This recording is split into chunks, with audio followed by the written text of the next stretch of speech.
Call the honourable member from Lawler. I move the motion relating to school funding in the terms in which it appears on the notice paper. Thank you, Deputy Speaker. And I move this motion because we on this side will not cede to those opposite, and they're winding back the notions of commitment to education, winding back hard work developed over a long-term review to create equity in our school education system. Now, Deputy Speaker, we're in the last 2 weeks of Parliament for this year, and for me it is critical that prior to the school term ending, I raise again the issue of the cuts, the dramatic cuts that this government has made to education. The dramatic cuts that we saw in the 2014 budget, the biggest ever cut to schools, leaving classrooms across the country $30 billion worse off over the next decade.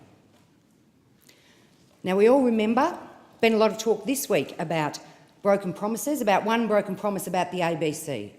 Well, I remember very clearly several promises that were made before the election that gave us a Liberal government.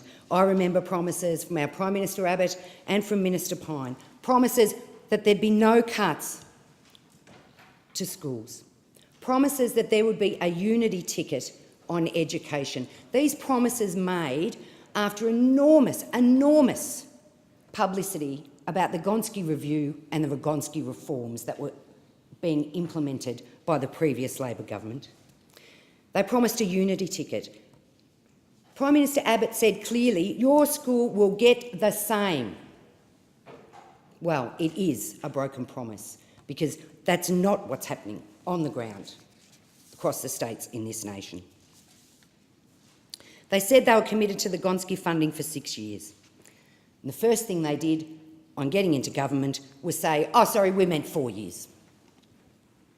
We meant 4 years. No, you didn't mean 4 years, you meant 6 years. It was a clear promise. It was a clear promise to every family in this country that you were as committed as the previous Labor government to making sure that every child in this country got the best education they could have.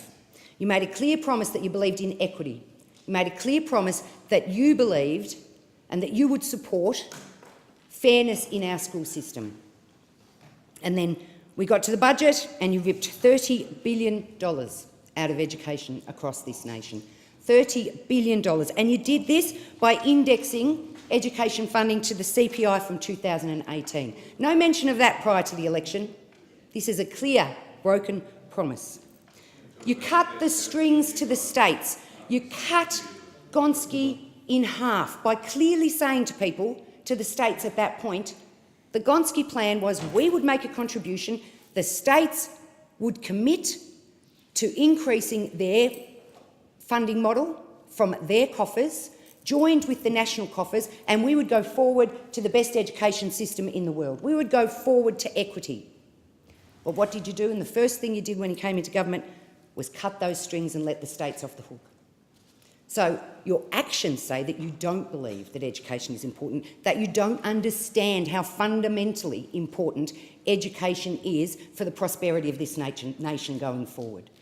That an educated population will give us the economic advantage going forward. You've shown that you're not committed to that you're not committed to needs-based funding, that you're not committed to ensuring disability funding in our schools. These are the things that we're clear on, very, very clear on.